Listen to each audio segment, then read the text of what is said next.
o cidadão está protegido, né? Ele tem como reclamar, ele tem como fazer uma queixa, ele tem como reaver um produto, ele tem como pedir um reembolso. Todo mundo é consumidor hoje de alguma forma, né? Você trazendo essa clareza e essas informações para que eles possam estar conhecendo. A ouvidoria é tão importante que ela tem acesso a todos os processos de uma agência reguladora. Se tiver algum problema, onde é que você vai? Para onde é que você vai? Tipo, para o consumidor mesmo. As agências não podem baixar nenhuma tarifa nova, não pode baixar nenhum novo normativo sem passar por audiência e consulta pública.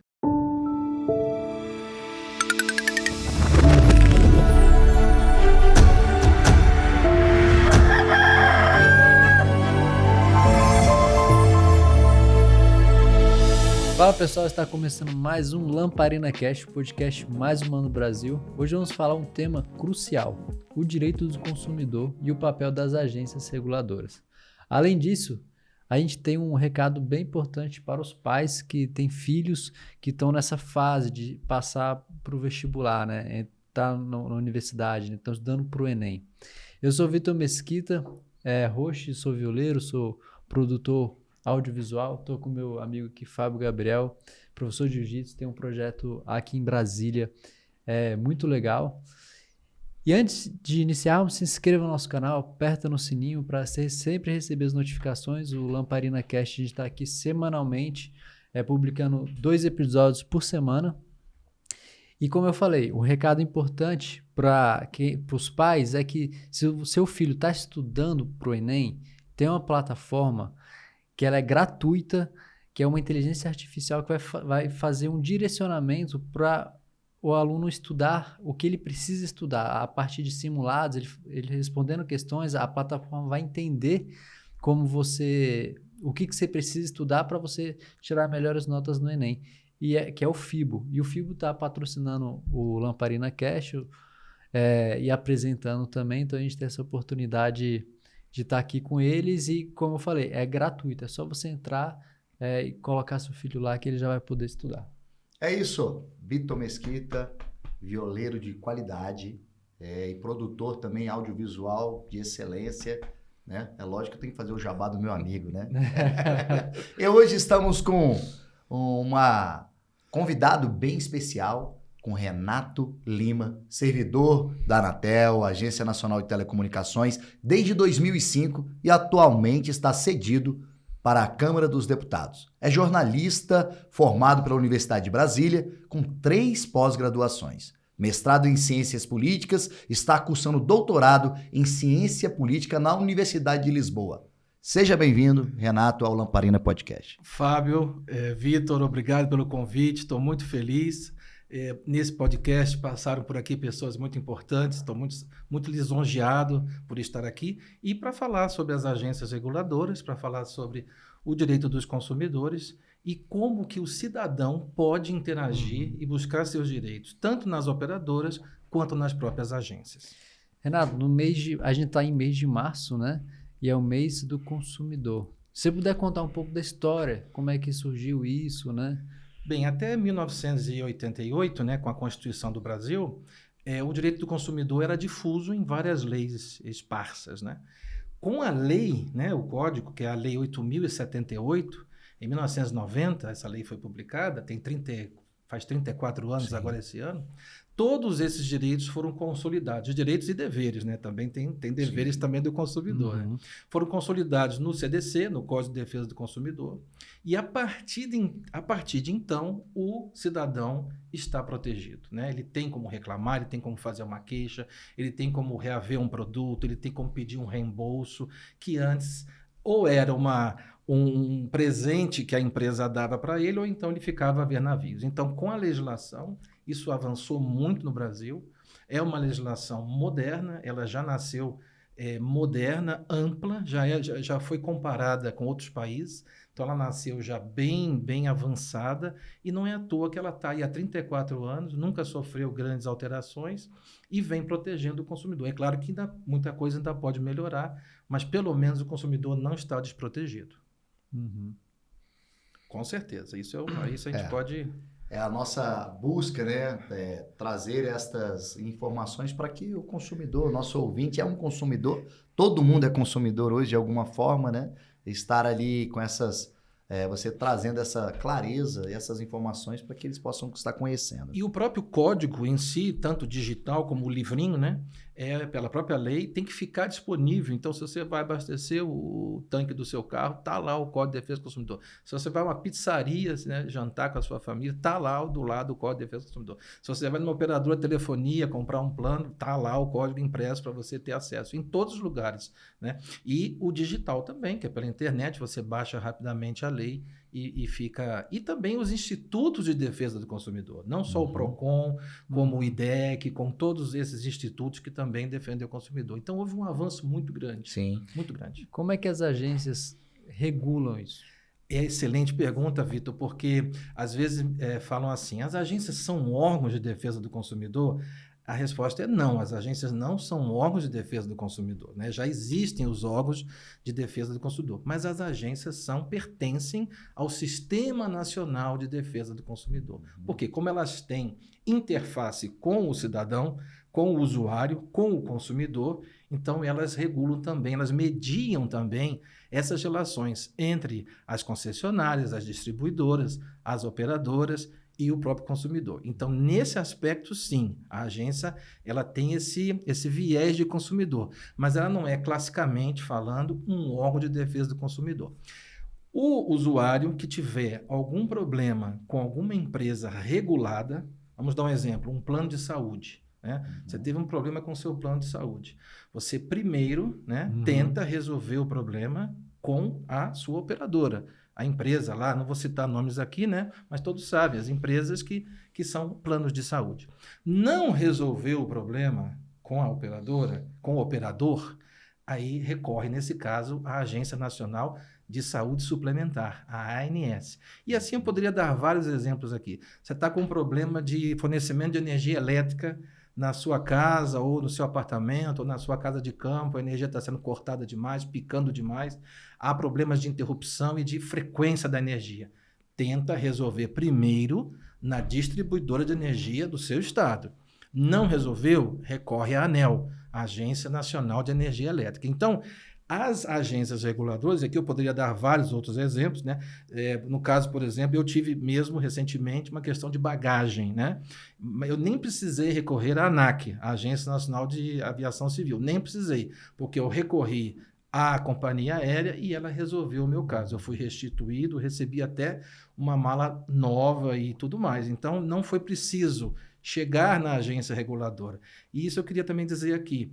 Os operadores estão percebendo isso. É muito mais barato, causa muito menos dano à imagem de uma empresa tentar resolver na frente do consumidor o problema do que deixar a coisa crescer e ir para a agência. Porque quando chega na agência reguladora, aí a agência é reguladora, por isso chama reguladora, ela vai regular, ela vai fiscalizar, ela vai pôr a mão pesada, ela vai usar o regulamento e vai exigir, às vezes, em 5 dias a resolução. A maioria das agências dá aí 5 dias úteis para um operador resolver o problema com o consumidor. E a operadora não quer ficar na ficha suja, então ele quer resolver, e isso tem acontecido. Aconteceu isso comigo várias vezes, e cito esse exemplo da bagagem, que a companhia me restituiu, eu não precisei recorrer à ANAC. Renato, você é jornalista, tem inúmeras publicações e livros de trabalhos técnicos sobre agências reguladoras. Hoje foram citadas algumas aqui, a ANEEL, a ANAC, a Anatel, né? Que são agências reguladoras que, na verdade, fiscalizam essas concessionárias. Seria isso? Exatamente. Não importa se a concessionária é pública ou privada, o papel das agências é fiscalizar, regular, controlar, conceder outorgas, conceder licenças, também fazer a defesa do consumidor, como eu expliquei aqui, né, secundariamente, né? E planejar, ter uma visão de futuro para cada setor. Então, as agências, elas lutam pela qualidade da prestação dos serviços. Então, a agência é aquele xerife que fica ali, né, no cangote do operador, dizendo, melhora. No caso da Anatel, por exemplo, a conectividade, fazer chegar a banda larga a todos os municípios, na área rural, nas escolas. É a agência ali dando as metas, vai apertando um pouquinho, vai apertando cada ano, vai colocando novas metas de atendimento e assim as operadoras vão indo. Não são as agências que prestam serviço. São os operadores que prestam o serviço. Uhum. As agências, então, são esse Ela faz, na verdade, é uma interlocução entre você, a concessionária, certo? Essa é a definição. E o problema, vamos dizer assim. A agência está no meio, por isso que ela não pode nem ser 100% pró-consumidor, nem 100% pró-empresa. Ela tem que estar sempre no meio, nesse equilíbrio, para harmonizar esses interesses. Às vezes esses interesses são antagônicos, mas às vezes não. Também para a operadora é interessante prestar um bom serviço. Ela vai ter mais mercado. Então, essa visão de briga, de conflito, isso é uma coisa do passado. As operadoras querem também as agências reguladoras fortes. As operadoras também querem que as agências tenham autonomia, tenham independência, e os consumidores também. Quanto mais forte for a agência, mais ele vai saber que a decisão da agência é uma decisão equilibrada. Ele pode até não gostar da decisão, mas é uma decisão que mantém os contratos de concessão equilibrados. Que esse é o grande objetivo da regulação, manter os serviços funcionando com tarifas justas e para todos universal. Por exemplo, a gente está num mundo que está modernizando, né? A internet cada vez mais, agora com inteligência artificial, os serviços estão cada vez mais rápidos e mais modernos. A tendência é isso, né? E, por exemplo, aí uma pergunta. Todo consumo que a gente tem direito a 7 dias de garantia? No código, isso é uma regra geral ou é só de acordo com cada... O código vai dar prazos diferenciados. Se a compra é pela internet, se a compra é presencial, mas em todos os casos há o direito, né? 7 dias para a internet, até 30 dias no presencial. Em todos os casos há o direito de você não querer aquele produto, aquele serviço, desfazer o contrato e reaver o seu dinheiro. É possível isso. Isso está no Código de Defesa do Consumidor. E, em geral, as agências reguladoras repetem esse direito também, às vezes até com mais pressa. No caso da Anatel é mais rápido ainda. Na ANEEL também, para você religar a energia, por exemplo, se você está saindo de um imóvel, indo para um novo imóvel, as coisas estão 48 horas, 24 horas. Os prazos, às vezes, são mais favoráveis ao consumidor até do que o próprio Código de Defesa estabelece. Por isso que as agências, como eu falei no início, não são órgãos de defesa do consumidor lato sensu, mas pertencem a esse sistema e estão aí para defender os direitos. Regulam, né? Regula, fiscaliza. É como um mecânico que está regulando o motor do carro. Ele vai ali, né, deixando o carro, o motor redondo, né, para rodar redondo. Na pandemia, a gente teve uma situação específica, né, mudou a nossa forma de consumir muitas coisas, né? E também eu penso assim, quase todo mundo que eu conheço comprou algum curso online. E assim, às vezes a gente vai comprar um curso online e a pessoa fala, não, eu te dou 7 dias de garantia. Isso é o direito já nosso ou a pessoa tem essa opção? Eu falo isso porque assim, é uma coisa nova que muita gente às vezes não sabe. É uma excelente pergunta. Se o setor for regulado por uma agência reguladora, você pode recorrer à empresa e à agência, como eu expliquei aqui. Nesse caso, que não há uma agência reguladora, você pode recorrer ao PROCON ou ao Ministério da Educação e também ao Conselho Nacional de Educação, porque é o Conselho Nacional que emite as autorizações dos cursos. Então, não há uma agência. Boa pergunta, Vitor, porque em vários países existe uma agência nacional de educação. Existe a Agência Nacional para Eleições, e aqui no Brasil é o TSE, não é isso? Em alguns países é uma agência nacional que regula. Então, esse formato de agência pode ser mais aberto. E nós temos outras agências no Brasil que não se chamam agências reguladoras, mas que você pode considerar como órgãos reguladores. O Banco Central é um órgão regulador da moeda, cuida dos juros, da inflação. Você tem a SUSEP, né, que são os planos, você tem a CVM, que cuida das ações do mercado, são todos órgãos reguladores. Não chama a Agência Nacional de alguma coisa, O nome é diferente, mas são também órgãos reguladores. Faz O próprio papel, Banco né? Central, recentemente, a lei que empoderou o Banco Central deu a ele já tinha autonomia de fato, e a nova lei, né, deu autonomia de direito no papel com a questão dos diretores do Banco Central, que não podem ser demitidos, e as agências é assim também. É o mesmo, o presidente da República indica, eles são sabatinados no Senado, entram em exercício e ficam ali 5 anos de mandato e não podem ser demitidos ao bel prazer de qualquer outro político. Tem mandatos fixos. Isso também é para garantir a estabilidade.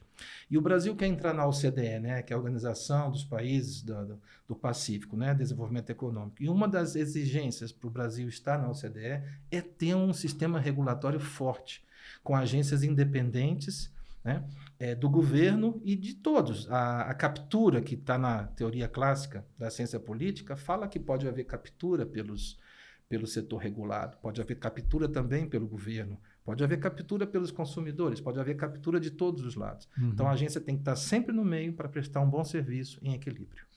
E o cenário global, como é que o Brasil está nesse sentido, comparando com outros países? O Brasil está muito alinhado com as tendências internacionais. O formato de agências no Brasil foi ali nos anos 90, a primeira agência reguladora federal foi a ANEEL, em 96, logo depois a Anatel, em 97. E se você for ver em toda a Europa, também, ali na Margaret Thatcher, no Reino Unido, foi tudo início dos anos 90, em Portugal também, anos 90, França, Espanha, Itália. Então, nesse aspecto, o Brasil está muito bem na fita, ou seja, está alinhado com as melhores práticas internacionais. O direito do consumidor, quando a pessoa tem uma situação, um serviço que não está sendo bem prestado, ela procura a agência, ela procura primeiramente a concessionária, em seguida, se não for atendido, né, ela procura uma agência reguladora daquele específico, daquele serviço. Isso, né? E por isso ela tem que ter o número de protocolo. Então, esse bendito número de não sei quantos... Que a gente às vezes não quer ouvir. Não quer ouvir. Quer ouvir? Não, abra mão. Não, anote. Peça para receber por e-mail, por SMS. Porque quando você for fazer a sua queixa, fazer a sua reclamação na agência reguladora, essa vai ser a primeira pergunta que a agência vai fazer para você. Cidadão, qual o muito número do bem, protocolo? eu vou dar prosseguimento à sua queixa lá com o seu plano de saúde lá. Mas qual é o protocolo? Porque se a pessoa for direto à agência, sem recorrer primeiro à operadora, isso aí tem um índice de retrabalho muito grande. Então, vamos perder tempo com isso. Então, tente primeiro resolver. Na operadora não resolveu, busca a agência, mas com o protocolo. Aí o protocolo, sim, aí a agência começa a agir, pergunta por que não foi resolvido, vai ouvir a operadora e depois decide. E a agência também tem uma terceira instância, que é a ouvidoria, que se vocês quiserem eu posso falar, Sim. que a ouvidoria das agências ainda é uma outra instância que o usuário, se ele estiver insatisfeito com a decisão da agência, ele recorre à ouvidoria. Então, a ouvidoria seria a agência internamente. É interno, mas a ouvidoria, pela lei, ela tem também independência, tem autonomia. O ouvidor também é sabatinado pelo Senado Federal, o ouvidor é nomeado pelo presidente da República, é quase como se fosse um diretor de agência reguladora. Tem sua equipe própria. A Anatel, inclusive, ela sempre teve ouvidoria. Ela foi precursora nas ouvidorias. Depois que a nova lei das agências veio, esse bom exemplo da Anatel espalhou-se para todas as outras. Agora, todas as agências são obrigadas a ter sua ouvidoria. Antes não era assim. É novo. É novo para as outras 10 agências. Para a Anatel, que são 11 agências federais hoje. Para a Anatel, já estava na primeira lei, na lei de criação, a Lei Geral de Telecomunicações, lá já estava. As outras agências não tinham. Agora, essa boa, até pelos bons resultados da ouvidoria da Anatel, isso deve ter chamado a atenção do Poder Legislativo, do Poder Executivo, e quando o projeto de lei foi lá para ser votado, já estava a ouvidoria lá para todas as agências. Então, a ouvidoria é uma outra instância para que o cidadão pode recorrer se ele ainda continuar insatisfeito com a decisão da agência. Ou seja, Renato, é um canal de reclamação. Exatamente. E não é só ouvidoria, não é só as agências, existem outros canais possíveis que o usuário, que o cidadão pode recorrer, pode interagir com as agências reguladoras, pode fazer o seu direito valer. Eu vou citar aqui alguns casos. Sim. Todo regulamento de uma agência reguladora precisa passar por consulta pública. A consulta pública é o seguinte, coloca lá um rascunho do futuro regulamento, da futura resolução, fica 30 dias, 60 dias na internet, o usuário pode abrir, ler, mandar contribuições, sugerir mudar os artigos, ampliar, cortar. Além disso, nós brasileiros, nós não fazemos isso. Não fazemos. Né? O cidadão brasileiro não está perdendo essa oportunidade de participar do processo decisório das agências reguladoras. Nós delegamos e deixamos. E, na verdade, acaba que só grupos muito profissionais e muito preparados é que participam das consultas e das audiências públicas. Não deveria ser assim. Deveríamos todos participarmos das audiências. Então, as consultas públicas são pela internet, geralmente. A audiência pública é física, é presencial, é um auditório em que as agências, por exemplo, reajuste daqui da tarifa do transporte entre Goiás e Brasília, por exemplo. A NTT fez a audiência dela, submeteu o índice de reajuste, como as pessoas não foram, quando saiu o reajuste, veio a choradeira toda. É natural. Sim. Mas poderiam ter participado do processo antes. Eu não estou dizendo se é alto, se é baixo, não quero entrar nesse mérito aqui. Mas que as agências não podem baixar nenhuma tarifa nova, não podem baixar nenhum novo normativo sem passar por audiência e consulta pública. E os usuários podem participar. Se ele não puder, ele tem as associações de consumidores. As associações representam também os consumidores, porque você está trabalhando lá 8 horas no seu trabalho, tem a sua família, tem a sua vida. Como é que você vai parar para ir na audiência pública da agência reguladora? Então, também você pode lançar mão das associações. As associações também podem ajudar. E no caso da Anatel, nós temos também o Conselho de Consumidor, temos o Conselho Consultivo, né? Temos as reuniões da diretoria que são transmitidas ao vivo, qualquer cidadão pode acompanhar. Nenhuma decisão é tomada, as agências, as diretorias não fazem reuniões fechadas, escuras, nada disso. É tudo transmitido, os debates acontecem, né? Às vezes alguns são até acalorados ou não, porque há divergência entre os diretores, por que não? Né? E o usuário está ali e pode acompanhar tudo. Transparência maior não há. Por isso que eu digo que o Brasil está melhor hoje com as agências do que no passado. Porque antes, como que esses regulamentos eram feitos? Quem baixava esses regulamentos? Eram portarias dos ministérios. Hoje não, hoje são resoluções dos órgãos reguladores que passam pelo processo de consulta pública. Ouve-se a sociedade, ouve-se os interessados, né? É publicado, tem um órgão para fiscalizar, tudo mudou. Tem os fiscais das ANP, por exemplo, gasolina, etanol, são os fiscais da ANP que estão aí no Brasil todo controlando e mantendo a qualidade do combustível. Isso não. Então, é importante demais você ter. Eu acho que o Brasil, a administração pública brasileira ganhou muito com o formato das agências. E qual é o papel dos ministérios? Pergunta crucial. Ligando com as agências. Pergunta crucial. Enquanto as agências vão fiscalizar, vão regular, vão verificar se a qualidade dos serviços está indo a contento, quem formula a política pública é o Ministério. Quem vai dar as linhas para onde que o Brasil vai, para aqui ou para ali, é o Poder Legislativo, é o Poder Executivo, né? São os ministérios e o Poder Legislativo também com os projetos de lei. Não compete às agências, a sua pergunta é excelente, porque muitas pessoas confundem, as agências não criam as políticas públicas, elas seguem o que está na lei. Então, se vem uma lei nova, se vem um decreto novo dizendo que tal coisa vai ser assim, a agência estará preparada para cumprir com aquele novo comando legal. Então, a agência não formula, não cria, excelente, não cria a política pública. Ela vai implementar, vai implantar e vai garantir que a política vai ser cumprida como o Poder Executivo e o Legislativo decidiram. Você falou dos convênios médicos, né? Aí está dentro da Constituição que a gente tem direito à saúde, o Estado promover a saúde, né? E aqui no Brasil a gente tem o SUS, né? Que é um sistema público. Como é que é a ação das agências, por exemplo, nas coisas públicas? Né?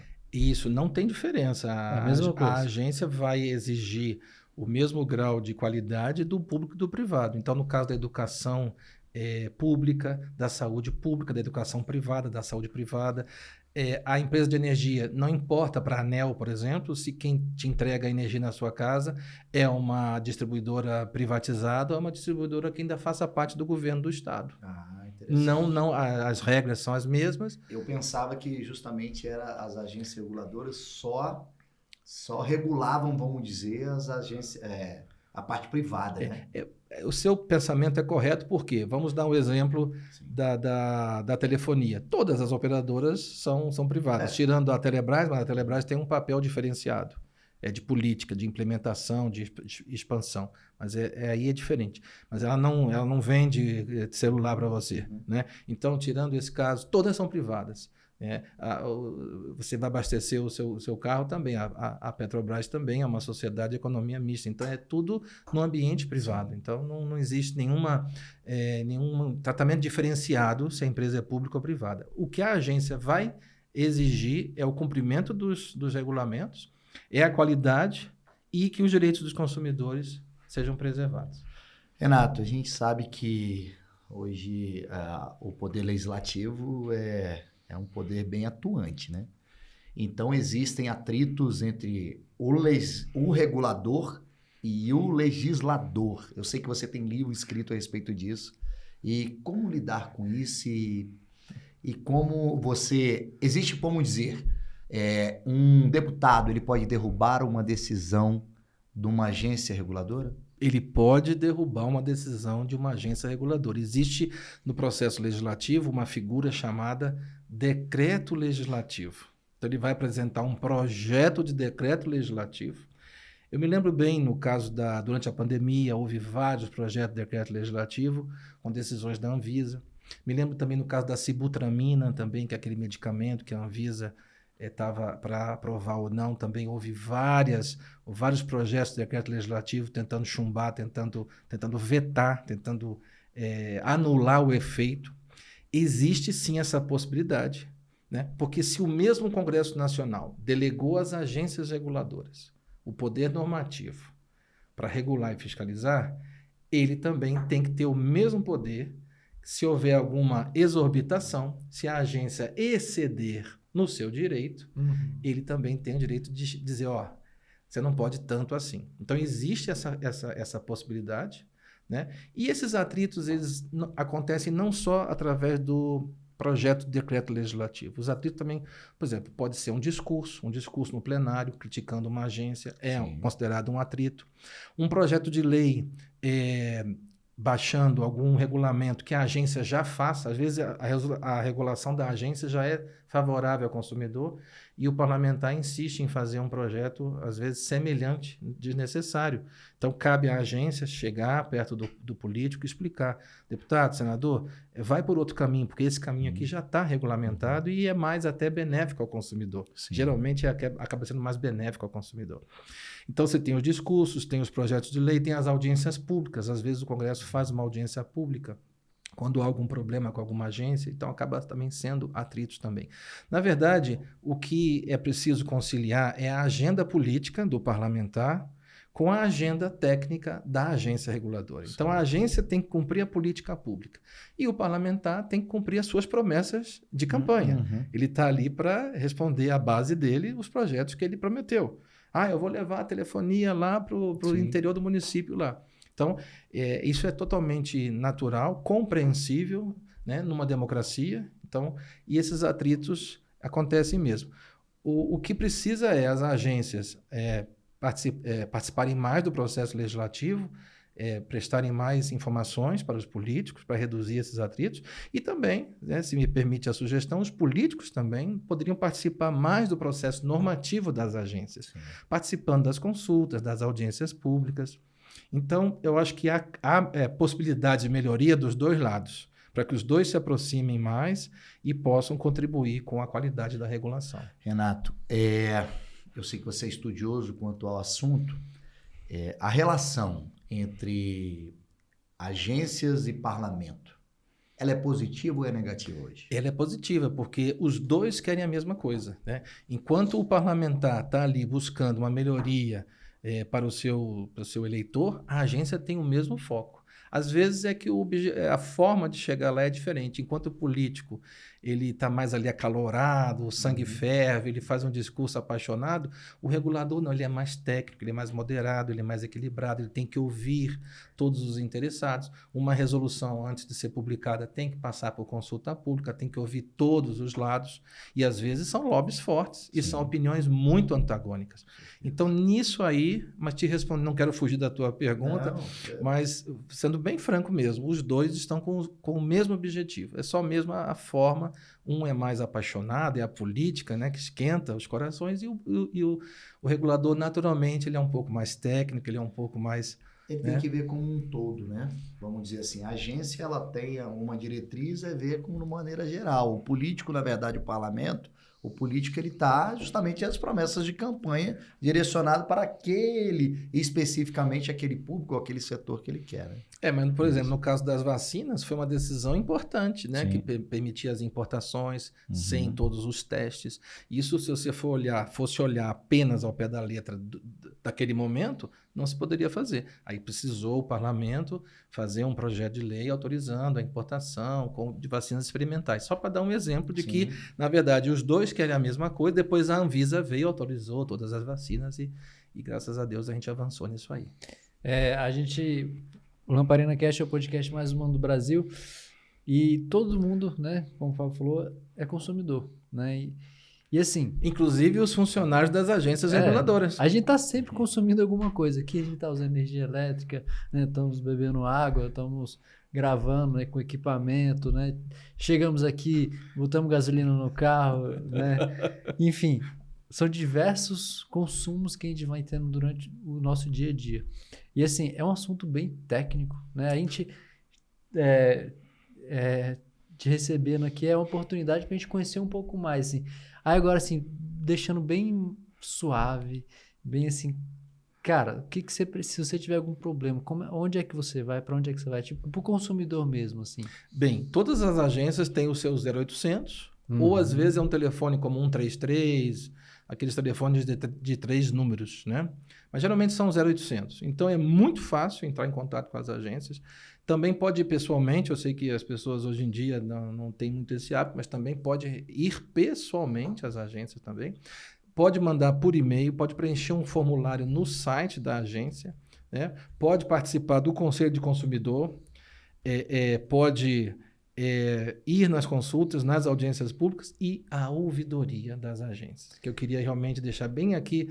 Todas as agências têm, a ouvidoria ela é independente, a ouvidoria é tão importante que ela tem acesso a todos os processos de uma agência reguladora. O ouvidor pode pedir para todos os superintendentes detalhes sobre processos e ele é obrigado a fazer relatórios semestrais, anuais, avaliando o desempenho da agência reguladora. Ele é aquele ombudsman. Lembra daquele ombudsman dos jornais que ficava lá para ser o ouvido, né, do leitor dentro do jornal? Esse é o ouvidor das agências. Ele vai fazer a análise crítica das agências.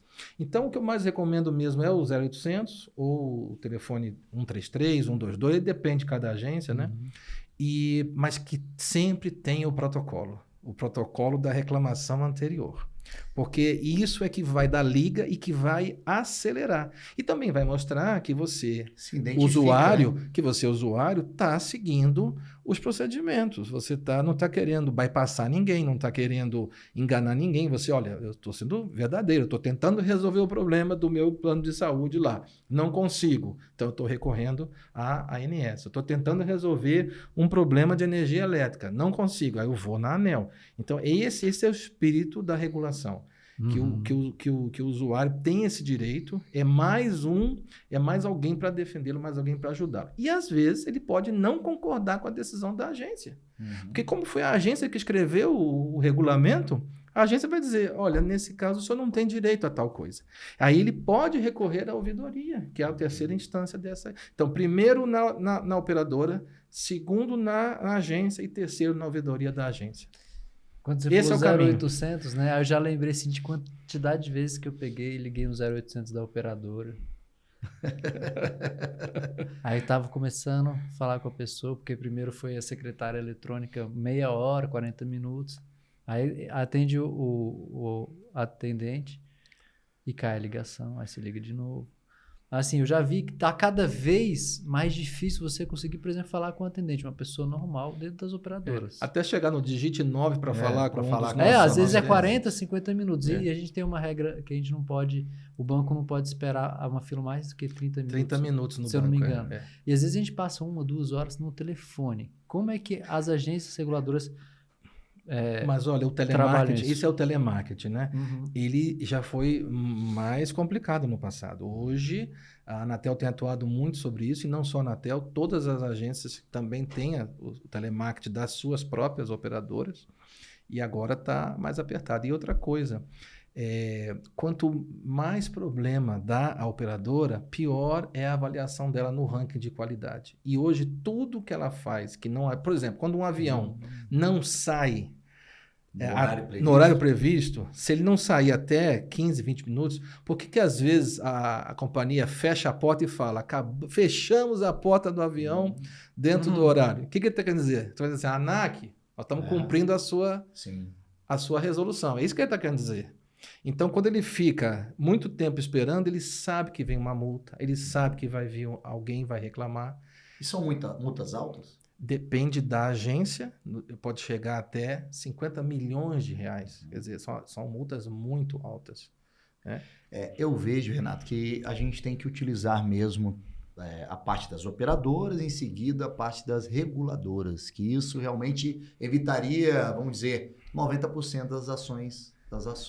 E muitas pessoas também vão ao judiciário, talvez não precisassem ir. Eu concordo. Hoje nós somos 11 agências reguladoras. 11 federais. Anatel, Nacional de Telecomunicações, Isso. ANEEL, Energia Elétrica, Ancine, do Cinema, ANAC, Nacional de Aviação, ANTAC, do Transporte Aquaviário, ANTT, de Transporte Terrestre, ANP, de Petróleo, Anvisa, Vigilância Sanitária, ANS, de Saúde Suplementar, a ANA, de Águas, e a ANM, que é de mineração. Mineração, que é a mais nova, já existia há mais tempo, como órgão regulador, já existia há muitos anos, que era o antigo Departamento Nacional de Produção Mineral, DNPM. Sempre foi um órgão regulador.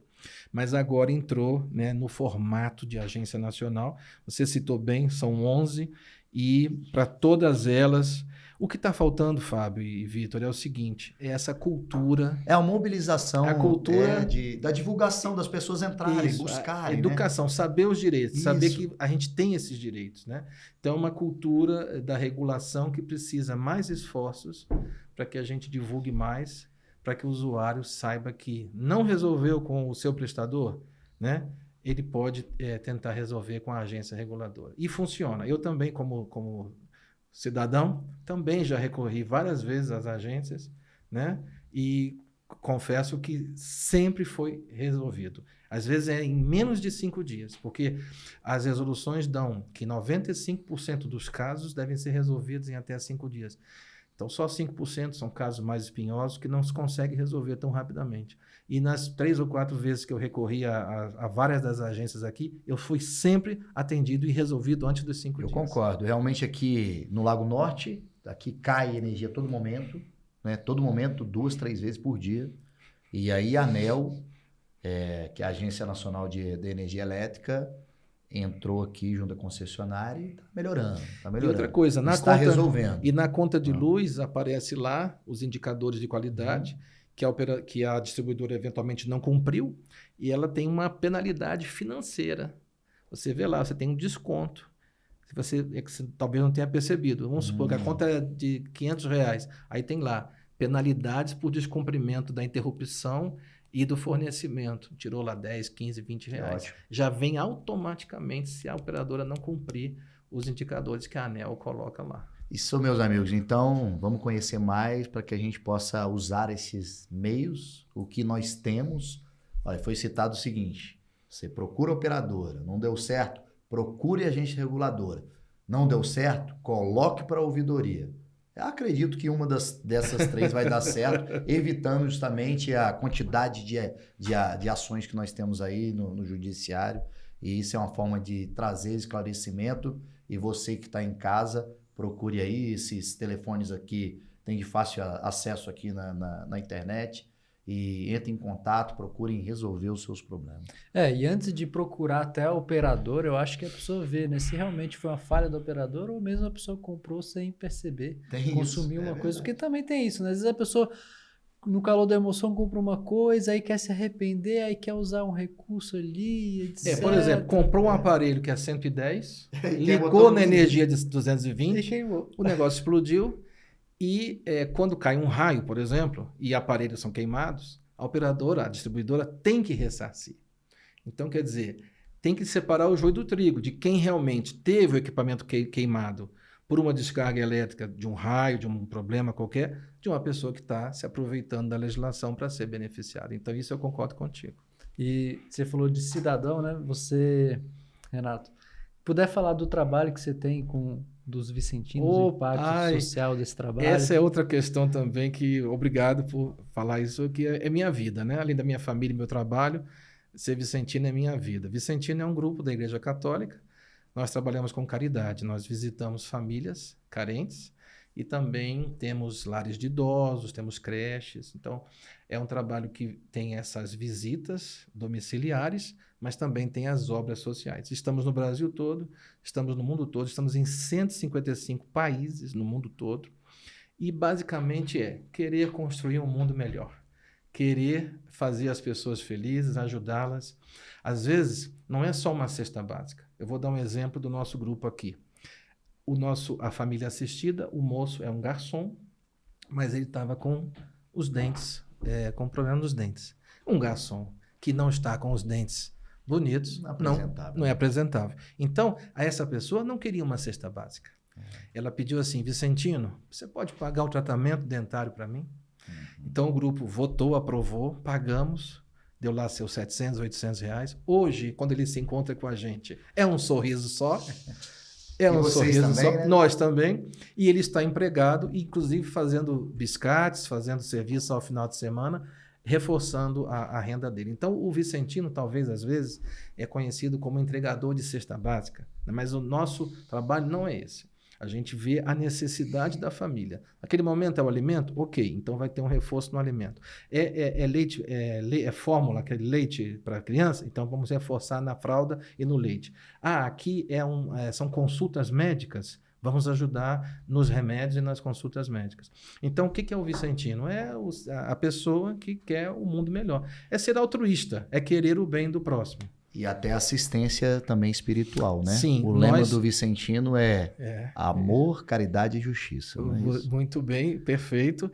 Agora, nós respeitamos a religião de todas as pessoas. Então, se a pessoa ela é espírita ou evangélica, nós respeitamos, não fazemos proselitismo religioso. Agora, se a pessoa é católica, aí sim, nós também falamos de ir à missa, de ler o catecismo, de se reconciliar com Deus, né, de ter uma vida com Jesus, então aí é a parte espiritual. Mas realmente, se a pessoa não for católica, não há nenhum problema, o nosso foco é realmente ver a pessoa prosperar, né, e vencer na vida. Então, eu estou há 35, eu entrei, era menino, tinha 15 anos, estou nisso há 35 anos, e cheguei a ser até presidente internacional, não sei como, né, e foi um mandato de 7 anos, graças a Deus conseguimos muitos avanços no nosso Conselho Internacional, mas o que eu gosto mesmo é de ser vicentino da minha paróquia e fazer o trabalho social na comunidade. É isso que me dá alegria. O vicentino tem suas... Importante a gente ressaltar, já que a gente fala de humano, né?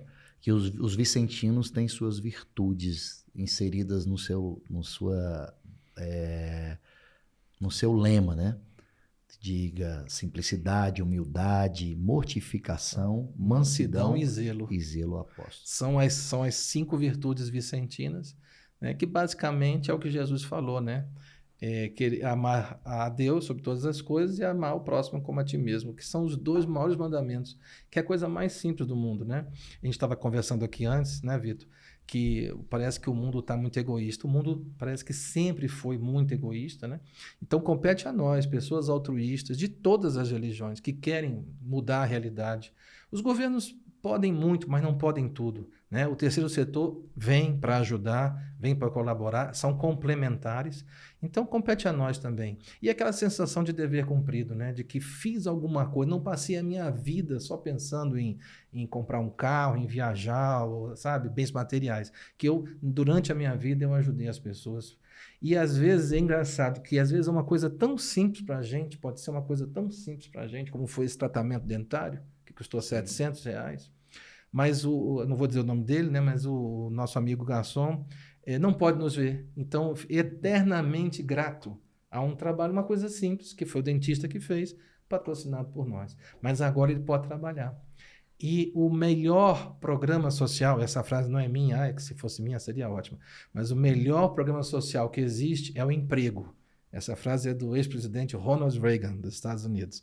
O maior e melhor programa social é o emprego. Então, as pessoas que recebem programas sociais, eles são paliativos, eles são importantes. O Bolsa Família, todos os programas são importantes, mas melhor mesmo é a pessoa com o suor do rosto e com o conhecimento que ela tem, trabalhar e trazer dinheiro para casa, pagar suas contas e viver, e constituir família e ter dignidade. Todo mundo sabe o que é isso. Os programas sociais eles devem ser, por natureza, temporários, e só enquanto a pessoa realmente não consegue, com as próprias pernas, vencer na vida. E aí vem os vicentinos. Os vicentinos também aparecem nesse momento em que as famílias estão mais debilitadas, com maiores crises. Nós entramos em casas de famílias que estão com problemas com drogas, brigas entre pais e filhos, desemprego, jovens que abandonaram a educação, meninos que com 19, 20 anos já estão separados de suas esposas, né? Porque hoje os meninos estão se casando aí, estão se juntando, mas não tem uma cultura de respeito à mulher, ao casamento, aí qualquer coisa separa já.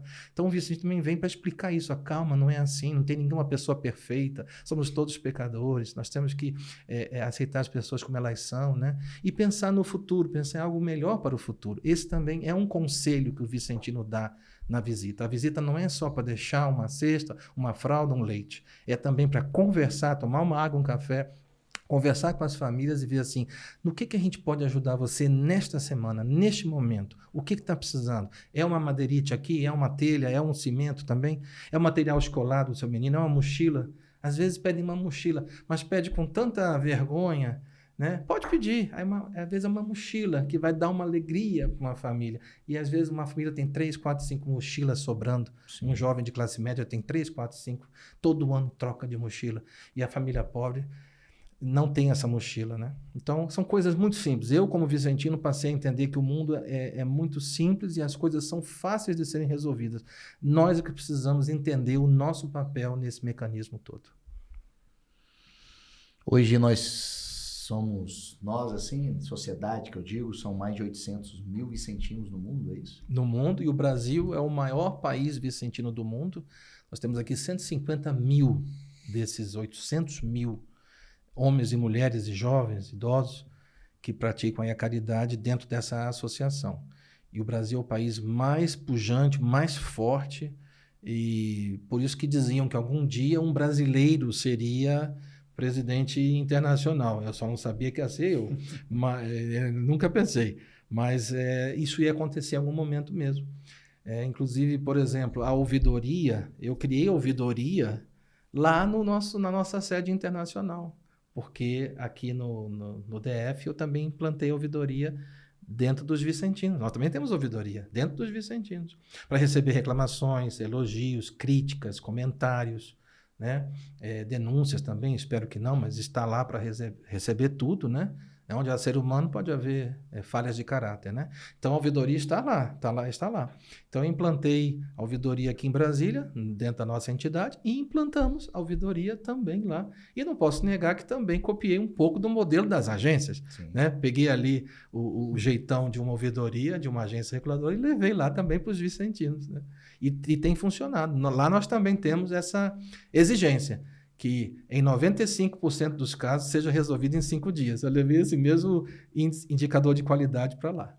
Aqui também no Lamparina a gente tem uma ouvidoria, que é nos comentários, você comente, se quiser participar da nossa ouvidoria, é só comentar, curtir o nossos vídeos. Críticas nossos também conteúdos. e elogios. Eu achei muito bom que você falou, eu ressaltei só o lado da ouvidoria, a parte da reclamação. Mas tem também elogios, viu, gente? Tragam elogios e também isso acontece junto às ouvidorias. Sim. Se a agência reguladora está indo bem, eu acho que cabe também um elogio para cada setor. Eu acho que isso é muito bem-vindo. Mas as críticas também, lógico que surgirem, são também bem-vindas. Espero que não, mas... Isso me lembrou aquele milagre que Jesus fez ao curar os 10 leprosos. E só um voltou para agradecer. Então a gente sabe que para criticar, as pessoas criticam muito mais fortemente. E para reconhecer, fazer um elogio. Uma vez eu estava num teatro e foi uma atuação também da Ancine, e eu escrevi e fiz um agradecimento à Ancine também, né, pela interveniência dela lá. Então a gente não pode também só procurar o órgão quando está com o problema. Também você pode fazer o seu comentário elogioso, a sua contribuição e a sua crítica. Renato Lima, jornalista, escritor, vicentino, muito bom tê-lo aqui, trazendo esses esclarecimentos para que todos pudessem estar acompanhando e também como proceder hoje nas agências reguladoras. E foi muito bom tê-lo aqui, suas considerações. Para mim eu estou lisonjeado de participar aqui. Pessoas muito mais importantes já passaram por aqui, então fico feliz de poder ter falado um pouquinho sobre o meu objeto de estudo acadêmico, que é a questão das agências, a questão do parlamento, do direito do consumidor. E, na verdade, o que eu sempre digo é o seguinte: tudo isso só tem utilidade, isso só vai servir mesmo se a gente entender como funciona, porque senão vai ser mais um órgão público lá na esplanada, mais um monte de servidores e tudo mais. Não, nós estamos lá para fazer a diferença.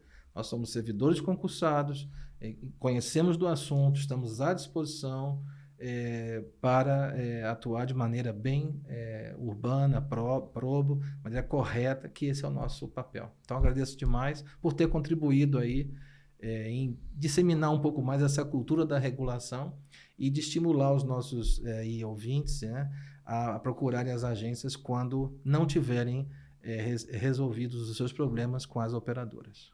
Nós que agradecemos, Renato, sua participação aqui. Você falou uma coisa interessante, né? Você falou, já teve pessoas muito mais importantes. Eu quero dizer para você que todo mundo é importante, né? Acho que o Lamparina é o podcast mais humano do Brasil porque toda vida é importante, né? E cada um tem sua história, seu ponto de vista, e como diz, né? Todo mundo é bonito no ponto de vista da mãe, né? Então... Isso é uma música, né? Muito obrigado, muito obrigado mesmo. E também lembrar, como sempre também, os desafios da jornada para o Enem. O FIBO surge como uma solução inovadora para você aí que está em busca de passar no vestibular e fazer o Enem. Busque o FIBO. O FIBO é essa plataforma que está gratuita e você vale a pena ir lá e conferir. Entra lá. A gente sempre coloca o link o link do FIBO para que as pessoas possam entrar e conhecer. No próprio Instagram do FIBO tem o link onde você clica, vai jogar no site e lá você é bem fácil e vale a pena você ir. Você que está aí batendo cabeça e já que você tem tudo isso aí na mão, vamos dizer, o ouro, o tesouro, então faça por onde valer isso aí. Valeu, pessoal. Se inscreva no nosso canal, aperta no sininho e a gente se vê nos próximos episódios. Um abraço. Lamparina Podcast.